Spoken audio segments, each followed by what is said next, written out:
आज योग पे बात करने का मन कर रहा है। योग क्या है? योग का मतलब होता है जोड़ना, जुड़ाव। जुड़ाव किससे? मन का जुड़ाव शरीर से और शरीर का जुड़ाव नेचर से या तो कुदरती से, कुदरत से। उनके बीच की जो प्रक्रिया है या उनके बीच का जो प्रोसेस है उसको हम योग बोलते हैं। योग में जुड़ाव के लिए और एक माध्यम की ज़रूरत गिरती है, उसको हम ध्वनि बोलते हैं। ध्वनि या मंत्र बोल लीजिए, उसको सीधी सादी सरल भाषा में मंत्र बोला जाता है। वो ध्वनि या मंत्र मन का और शरीर का कुदरत से संपर्क या कनेक्टिविटी रखने का माध्यम है। उसके बिना योग संभव नहीं है। हम लोगों ने, हर एक लोगों ने लगभग योग क्या है कहीं पे पढ़ा होगा, सुना होगा, जाना होगा, जानने की कोशिश भी की होगी। पर आज थोड़ा सा अलग योग क्या है उसको समझने की कोशिश करेंगे। और सिर्फ जानने से कुछ नहीं होने वाला, उसको अनुभूत करना बहुत ज़रूरी है। जब तक आप कोई भी योगिक क्रिया को अनुभूत नहीं करते तब तक उसका इच्छित परिणाम नहीं मिलता, और परिणाम नहीं मिलता है तो वह सिर्फ बातें रह जाती है या सिर्फ थियोरिकल सब्जेक्ट रह जाता है। उससे मुझे नहीं लगता कि किसी को फ़ायदा होगा। तो यहाँ पे मैं आपको आग्रह करूँगा कि आज ये योग के अंदर जो भी बताया जाए उसके अंदर आप प्रयत्न करिए, और उसमें आपको क्या अनुभूत हुआ उसका आप कमेंट करिए। कमेंट करने के लिए आपको सब्सक्राइब करना पड़ेगा। आप एक बार सब्सक्राइब कर लीजिए, उसके बाद आप कमेंट करिए। तो ये जो आप सुन रहे हैं या अपना टाइम दे रहे हैं उसका कुछ ना कुछ आपको रिजल्ट मिले, ये मेरी भावना है। तो पहले ही अपनी बात हो गई कि योग जो है वो मन का फोकसिंग का माध्यम है। मन को केंद्रित करने के लिए उसको शरीर में निर्धारित करना पड़ता है, और शरीर में निर्धारित होने के बाद ही वो आप कुदरत से या नेचर से कनेक्ट हो सकते हैं। लोग सीधा ही मन को नेचर के साथ या गॉड के साथ कनेक्ट करने की कोशिश करते हैं, बीच में एक चीज़ भूल जाते हैं, वो है अपना शरीर का माध्यम। आप सोचोगे कि शरीर का माध्यम बीच में कहाँ से आएगा, तो इसीलिए ये मेरा पहला ही आपको एक्सपेरिमेंट रहेगा कि आप देखिए अपना मन बहुत चंचल है। वो आप बोलोगे हाँ वो तो पता है, नहीं पता तो सबको है, पर आप उसको एक जगह ठहरने की कोशिश करवाइए। वो ठहरेगा कहाँ पे? अपने शरीर में। अपने मन जो बोलता है जहाँ पे है वहाँ पे वो ठहरेगा। और वो जो ठहराने की जगह है उसके लिए फिर एक आपको माध्यम चाहिए, और माध्यम ध्वनि है। और ध्वनि का उपनाम या दूसरा नाम हमने उसको मंत्र दे के रखा है, या बीज मंत्र बोले, ओम का उच्चार करते हैं। ये जो ध्वनि है, वो जो ध्वनि हम यूज़ करेंगे तो उससे मन काबू में रहता है, और काबू में रहने के बाद वो अपनी जगह पे ठहरता है। और एक बार अगर ठहर गया तो तुरंत ही आपको उसका रिजल्ट दिखेगा ही। आप समझने की कोशिश करना।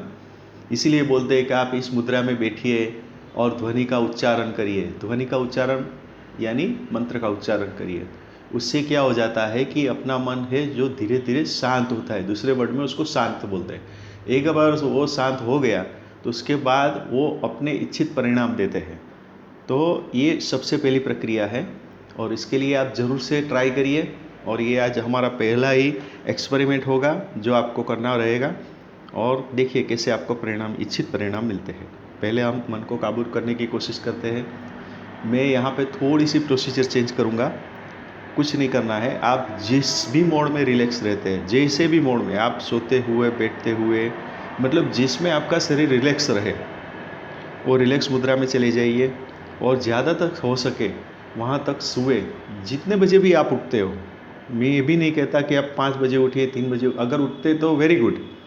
पर कई कई बार क्या है, अभी का जो माहौल है, अभी का जो एटमॉस्फेयर है, उसमें कई कई चीज़ ऐसी है जो संभव नहीं होती है, क्योंकि हमारा जो सिस्टम है अभी पहले के जैसा नहीं रहा है, तो उसमें कहीं ना कहीं बदलाव ज़रूरी है।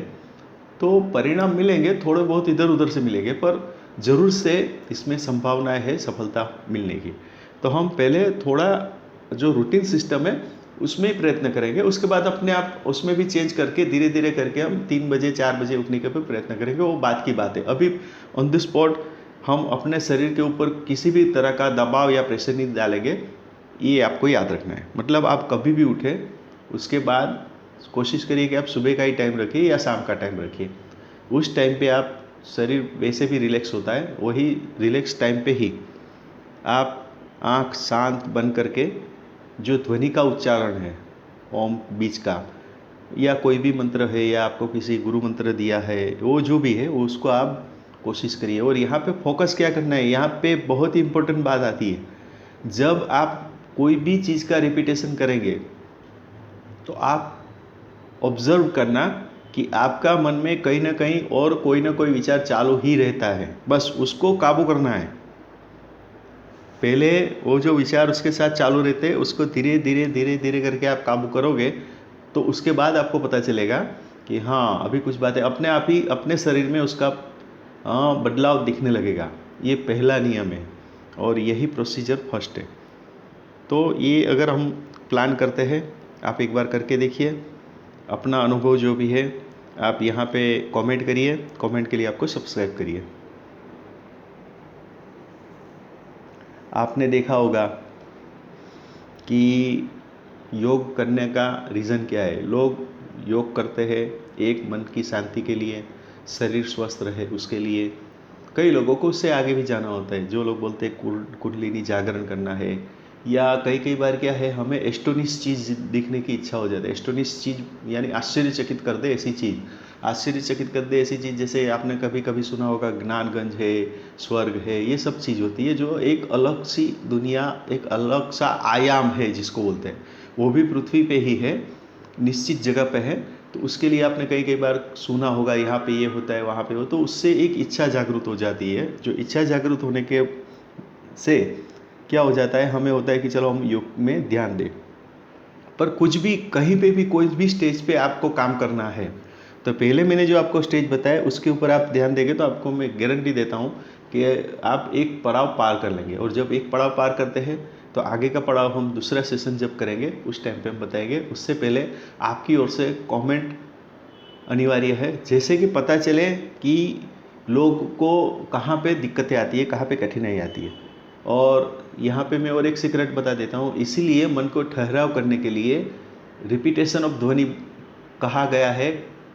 रिपीटेशन ऑफ ध्वनि बोले तो रिपीटेशन ऑफ मंत्र बोले गया है कि 51,000 बार आप मंत्र कर लो, 1,00,000 बार मंत्र कर दो। तो इसके पीछे का कारण यही था कि आपका जो मन है एक ही जगह पे लग जाए और फिर धीरे धीरे उसके ऊपर आपका काबू आ जाए। तो ये फर्स्ट प्रोसीजर है, फर्स्ट स्टेप है, जिसके ऊपर ध्यान रखना बहुत ही ज़रूरी है।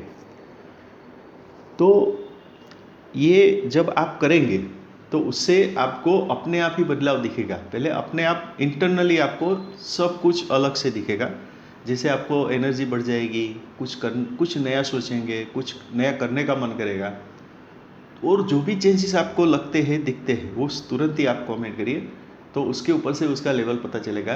कई कई बार क्या होता है कि कई लोग स्लो होते हैं, कई लोग फास्ट होते हैं, वो अपने मन के ऊपर काम करता है। और मन आपको पता है कि बहुत ही चंचल होता है, तो उसके ऊपर काबू करना बहुत ही इजी भी है, सरल भी है और कठिन भी है।